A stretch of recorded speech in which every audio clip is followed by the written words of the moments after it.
When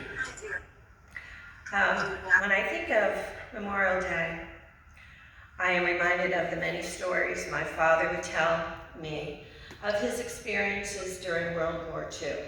And I know he told stories to Ron and Eric and pretty much everybody here at this church heard a lot of his stories. But he was always happy to share them because he felt it was important. He was always sad about a boy he graduated with from Linden High School, his name was Valerie. And he was killed in the invasion of Normandy Beach, which we all know from our history, Normandy Beach.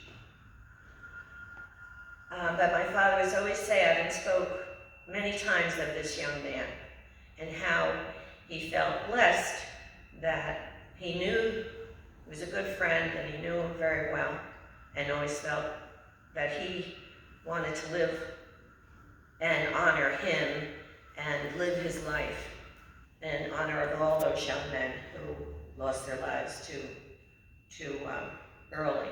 So I think my father did that by living till almost 96 years old, so he tried to do that. Years later, when my parents traveled to France, they went to the cemetery, which was dedicated to thousands of US soldiers who died there. And they did find his white cross marker and paid tribute to him on that vacation, and they were very happy that they found that.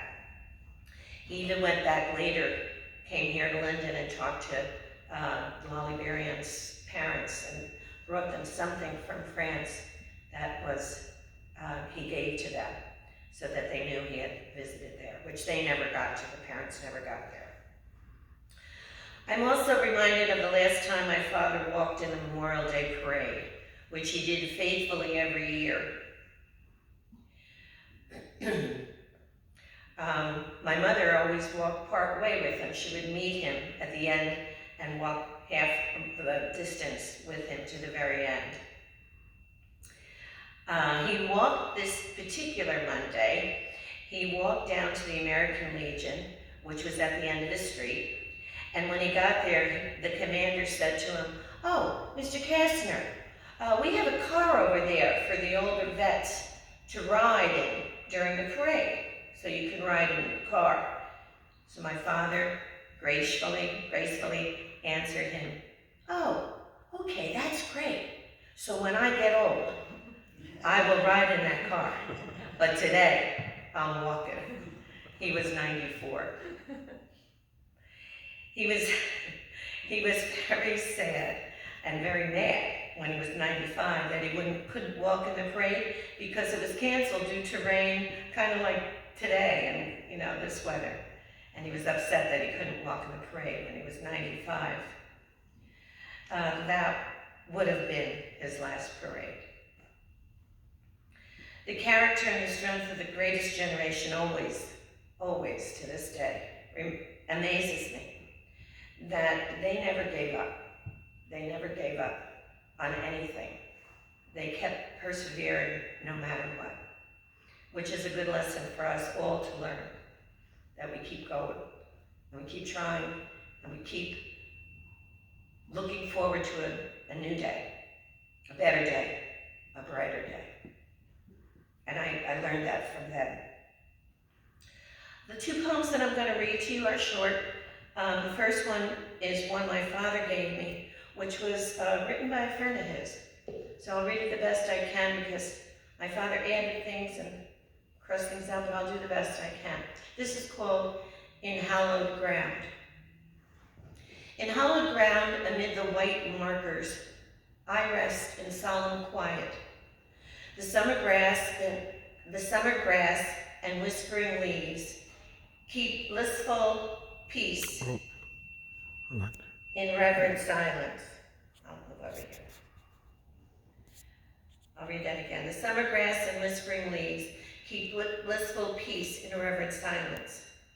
But once I loved, and I was loved. Then I bravely answered my country's call. To arms, cannon's roar. But then an enemy bullet, and I was no more. What is it? I said, Pastor, turn off your mic. Oh, sorry. Yeah, try that.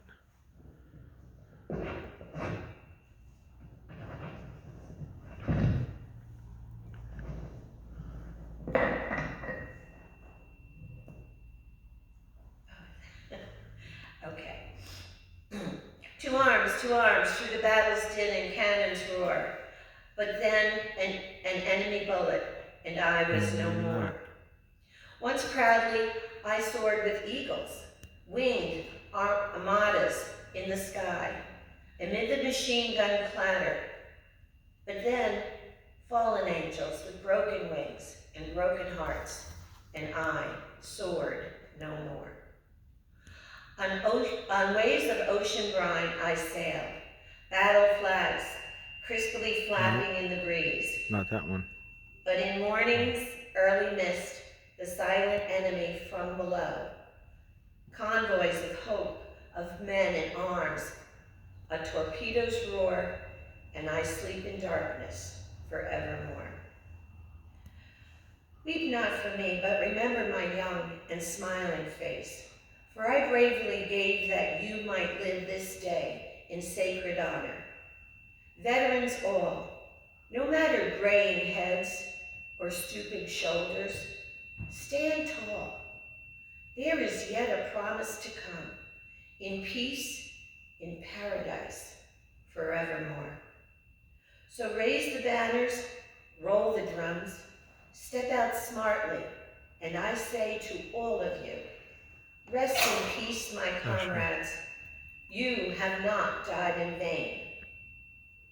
This was written by Maurice Mo Steinberg, Sergeant 3rd Class, USS.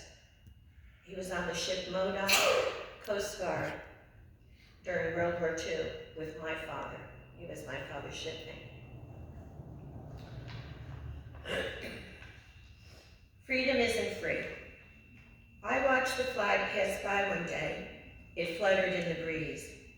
A young Marine saluted it, and then he stood at ease. I looked at him in uniform, so young, so tall, so proud.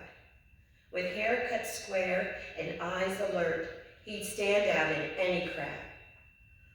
I thought how many men like him had fallen through the years, how many died on foreign soil, how many mothers' tears, how many pilots' planes shot down, how many died at sea, how many foxholes were soldiers' graves.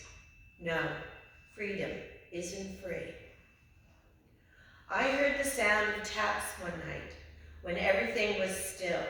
I listened to the bugler play and felt a sudden chill. I wondered just how many times that taps had meant amen, when a flag had draped a coffin of a brother or of a friend. I thought of all the children, of all the mothers and all the wives, of all the fathers and sons and husbands with interrupted lives. I thought about a graveyard at the bottom of the sea, of unmarked graves in Arlington.